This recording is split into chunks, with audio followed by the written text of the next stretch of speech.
स्वागत है students. Question कह रहा है कि an organ pipe open from both ends produces 5 beats per second when vibrated with a source of frequency 200 Hz in its fundamental mode. The second harmonic of the same pipe produces 10 beats per second with a source of frequency 420 Hz. The fundamental frequency of the pipe is। सबसे पहला ऐसा समझो कि अगर कोई open organ pipe है इस तरह से, तो इसमें जो फंडामेंटल मोड होता है उसमें स्टैंडिंग वेव्स इस तरह से बनता है, और साथ में जो पहला फ्रीक्वेंसी होता है वो होता है V/2L। ठीक है। दूसरा जो होता है वो होता है 2V/2L। तो इसको बोलते हैं हम लोग फंडामेंटल मोड, इसको बोलते हैं हम लोग सेकेंड हार्मोनिक। ठीक है, क्योंकि आगे 2 है, नंबर के हिसाब से हार्मोनिक होता है। तो ये है फंडामेंटल मोड और ये है सेकेंड हार्मोनिक। अब यहाँ पे क्वेश्चन में ये कह रहा है कि हमको fundamental frequency of the pipe बताना, मतलब कि F1 का वैल्यू कितना होगा ये बताना है। तो F1 का वैल्यू तुम मान लो F होगा, तो F2 का वैल्यू 2F होगा। ठीक है।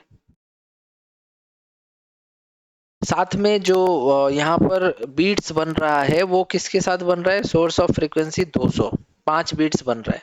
तो सोर्स का फ्रीक्वेंसी कितना है? 200 है। ये सोर्स है, इसका फ्रीक्वेंसी 200 है। तो जो F1 होगा या जो F होगा या तो 195 हर्ट्ज होगा या फिर 205 हर्ट्ज होगा। कैसे पता?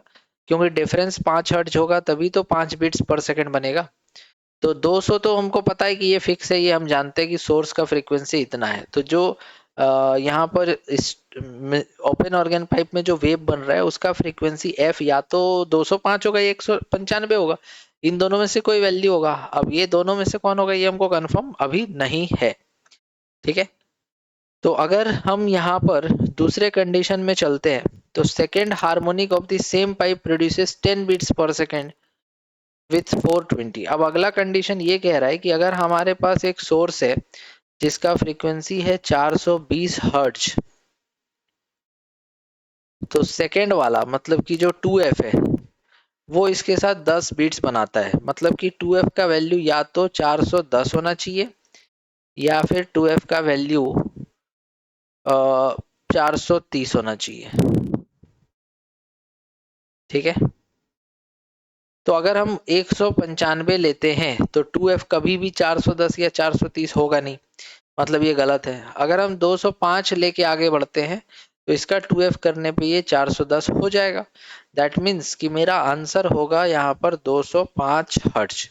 तो जो 200, पहले मेरे पास एक सोर्स था, अब इसको शुरू से समझो। पहले मेरे पास एक सोर्स था, इसका फ्रीक्वेंसी 200 हर्ट्ज था। फिर मेरे पास एक दूसरा सोर्स है, इसका फ्रीक्वेंसी 420 हर्ट्ज है।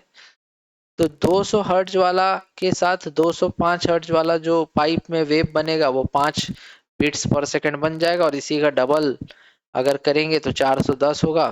तो ये सेकंड सोर्स के साथ सेकंड हार्मोनिक में 10 बीट्स पर सेकंड बनेगा। तो इस तरह से 205 इसका फाइनल आंसर हो जाएगा। आई होप तुम ये क्वेश्चन ढंग से समझ गए होगे। Thank you so much for watching.